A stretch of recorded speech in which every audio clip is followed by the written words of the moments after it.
કળયુગની અંદર આવું સરસ મજાનું દેવી કાર્ય થતું હોય જે સ્કૂલની અંદર, એ પણ ગુરુકુળથી કમ નથી. આપણી ભારતીય સંસ્કૃતિ એટલી મહાન છે કે જ્યારે વિદેશોમાં શિક્ષણ પદ્ધતિ શું કહેવાય એ કોઈને ખબર ન હતી, ત્યારે ભારતની અંદર તક્ષશિલા અને નાલંદા જેવી વિશ્વવિદ્યાલયો હતી. નાલંદા વિશ્વવિદ્યાલયની અંદર 5000 પ્રોફેસરો હતા. કેટલા? 5000 શિક્ષકો હતા. તો વિચાર કરો તમે કે ભણવા વાળા વિદ્યાર્થી કેટલા હશે.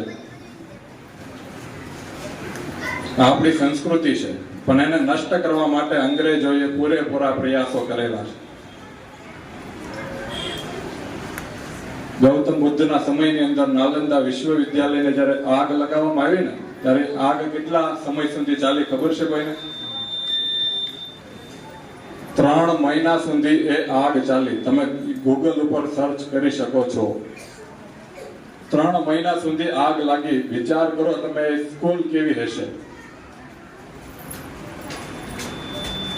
આપણી સંસ્કૃતિ એટલી મહાન છે કે હર એક ક્ષેત્ર ઉપર અંગ્રેજો આવ્યા અને હરેક સિસ્ટમ ઉપર પ્રહાર કર્યો. આપણી સંસ્કૃતિ ઉપર એવો પ્રહાર કર્યો કે જે વિદેશી તહેવારો, જેને કે તહેવારો તો ના કહેવાય પણ દૂષણ કહેવાય, ભારતની અંદર નાખી દીધું. તો આ દૂષણો કયો કે આ ફેબ્રુઆરી મહિનો ચાલે છે. કેટલા બધા ડે આવે આમાં. Valentine day, propose day, rose day, hug day. આજે ખરેખર આપણે હક ડે કર્યો કે આપણા બાળકોને ગળે લગાવ્યા. આને કહેવાય કે બીજો હક ડે કહેવાય. કહેવાનો મતલબ એમ છે ચોકલેટ ડે, કે જે વસ્તુ આપણા ડે નથી. પાશ્ચાત્ય સંસ્કૃતિનું આંધળું અનુકરણ છે. આની જડ મૂળને ઉખાડીને ફેંકી દેવાની છે. આ કોણ કરી શકે? આપણે જ કરવું પડશે. આપણી આવનારી પેઢીના ભવિષ્ય માટે આ દૂષણોને આપણે જડ મૂળમાંથી ફેંકવા માટેના હર એક પ્રયાસ કરવાનો છે. આપણે આપણી ભારતીય સંસ્કૃતિની અંદર 25 ડિસેમ્બરે નાતાલ ઉજવવાનો નથી. આપણે શું ઉજવશું? તુલસી પૂજન દિવસ. 14 ફેબ્રુઆરીએ માતૃ પિતૃ પૂજન દિવસ ઉજવવાનો છે.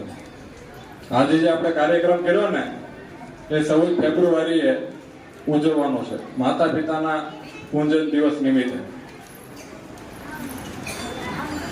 કરોડો રૂપિયાનો ખર્ચો થાય છે સેટેલાઇટ બનાવવામાં. થાય કે ન થાય?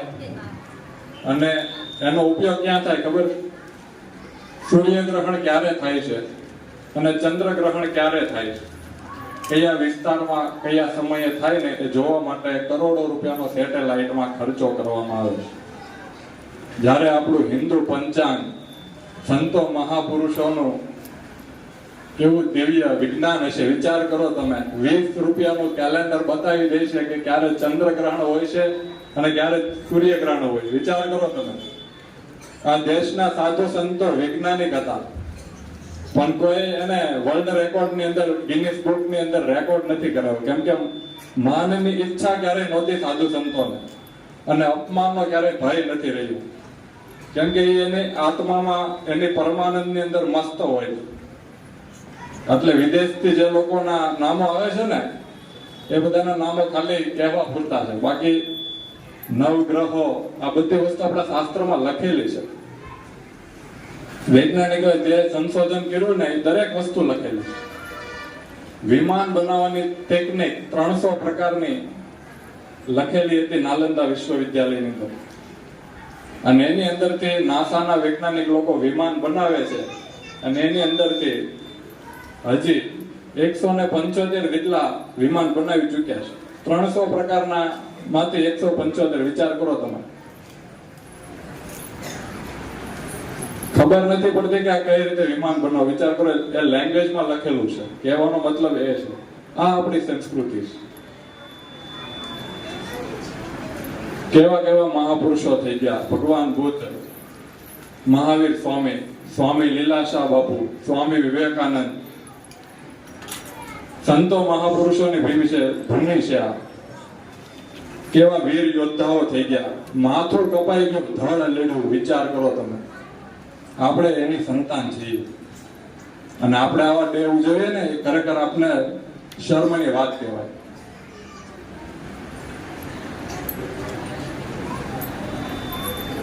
આપણું બાળક કોઈ સામાન્ય બાળક નથી. હમણાં વિપુલભાઈ કીધું એમ આવનારા સમયની અંદર આમાં સારા વકીલ બની શકે, સારા ડોક્ટર બની શકે, સારા શિક્ષક બની શકે, સારા વ્યક્તિ બને. જ્યારે આપણું બાળક ત્યારે સમાજમાં બહુ મોટો લાભ થતો હોય.